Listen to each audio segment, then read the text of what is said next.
crazy thing about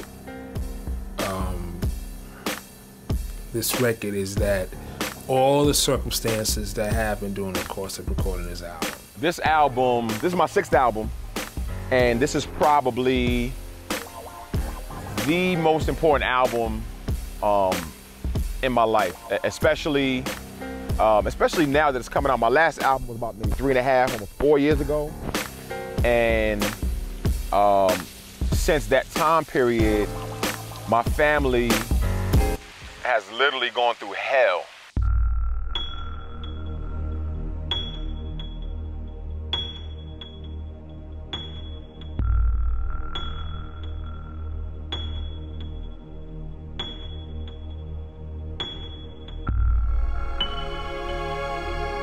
Really on the first track, I began diving into the divorce of my parents, and not that divorce is anything uncommon, but it is different when the parties involved are your dad, who was a international gospel singer,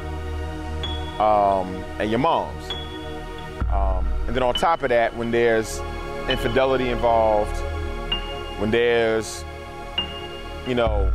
hasn't been a real relationship in that relationship for almost 10 years, and you find all this stuff out literally because something was found.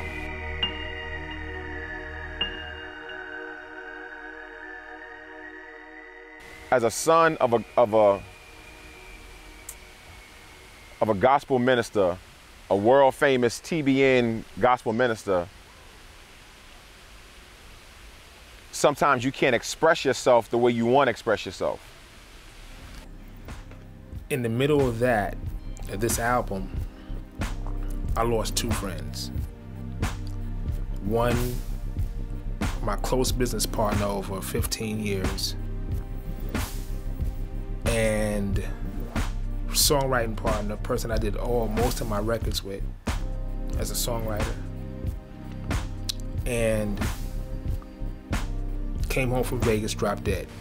If you say something, is it going to affect the career? Is it going to affect him? Are you doing what God wants you to do? All that, all that type of stuff goes through your mind. Who do I tell? Can I tell my homies?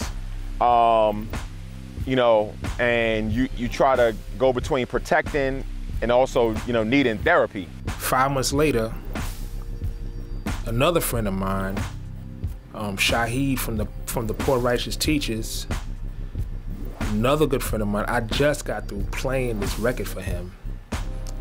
That's on this album that I wanted him to scratch on. And dies in a motorcycle accident.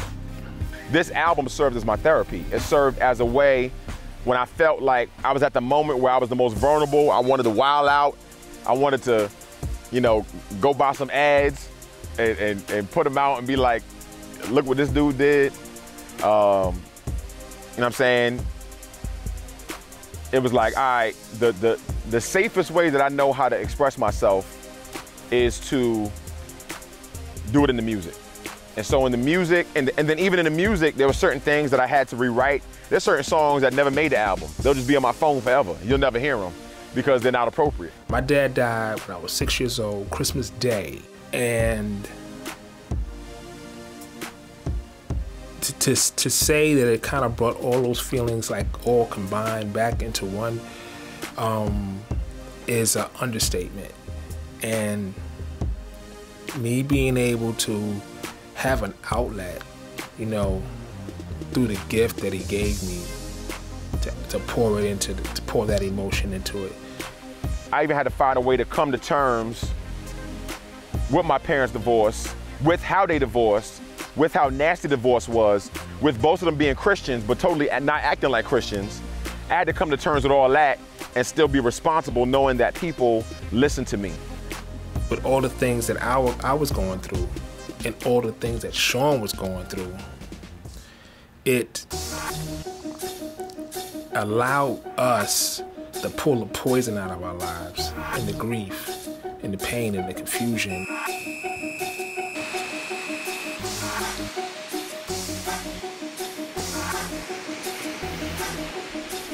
I've had to learn,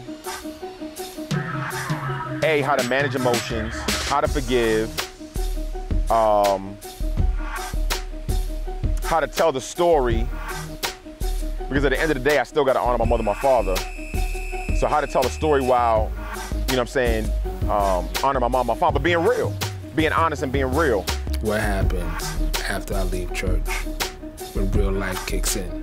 How do I deal with that? How do I handle that? What's real about that?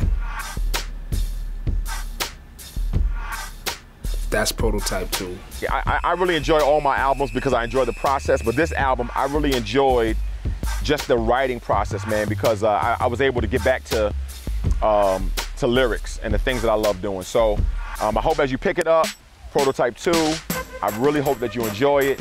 I hope it speaks to you. I hope you nod your head till it falls off. That's pretty much it, man. God bless. And I really appreciate everybody that supported me throughout the years. So that's what it is. Sean Slaughter. Peace. Live with your brains wide like a preteen. You ready to die for the cash money? I'm staying alive like a BG. You smoked out like a TP. I toast rhymes like Monte Cristo. Don't have no hacker's cough, but I spit bars like a fire pistol. Can't tell me this ain't